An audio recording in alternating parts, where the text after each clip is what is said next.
So good morning everybody. कुछ points आपसे discuss करूँगा। सो फोटोन से रिलेटेड कुछ पॉइंट्स आपसे डिस्कस करूँगा। पॉइंट्स हैं कि ऑल फोटोन्स, जितने भी फोटोन्स हैं, travel with speed of light. ये लाइट की स्पीड से, वो जो कि होता है 3 × 10⁸ मीटर पर सेकेंड, उससे ट्रेवल करते हैं वैक्यूम में।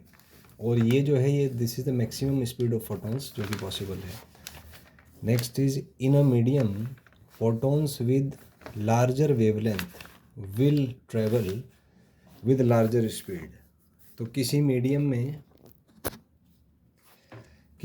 में जो है, जिस फोटोन का लैम्डा ज़्यादा होगा उसका स्पीड ज़्यादा होगा।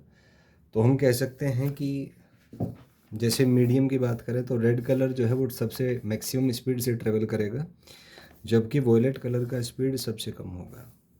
नेक्स्ट इज वैक्यूम में all colours travel with same speed. Vacuum में सारे कलर्स का स्पीड सेम होता है। Next is wavelength of light,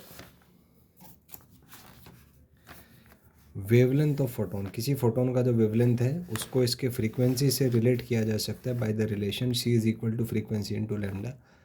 lambda is the wavelength, nu is the frequency, C is the speed of light in vacuum. यहाँ से हम देख सकते हैं lambda is equal to C by new.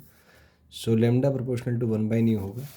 तो अगर हम एक ग्राफ ड्रॉ करें लैम्डा वर्सेस न्यू का, graph will be a rectangular hyperbola. वहीं पे लैम्डा वर्सेस 1/न्यू का जो ग्राफ है वो एक स्ट्रेट लाइन होगा। यहाँ से हम कह सकते हैं कि अगर फ्रीक्वेंसी बढ़ेगा तो लैम्डा घटेगा, या लैम्डा बढ़ेगा तो फ्रीक्वेंसी घटेगा।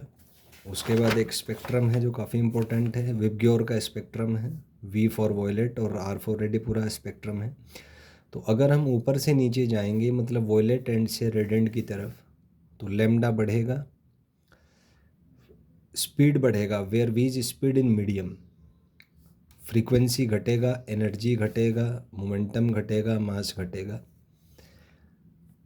जबकि तो ये एक स्पेक्ट्रम ऑब्जर्व होगा। तो हम कह सकते हैं कि वेवलेंथ और स्पीड इन मीडियम, ये है वेलोसिटी या स्पीड कहिए मीडियम में।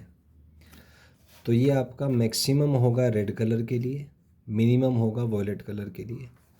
जबकि फ्रीक्वेंसी, एनर्जी, मोमेंटम और मास मैक्सिमम होगा वॉयलेट का और मिनिमम होगा रेड का। तो यहाँ से ये एनालिसिस आप निकाल सकते हैं।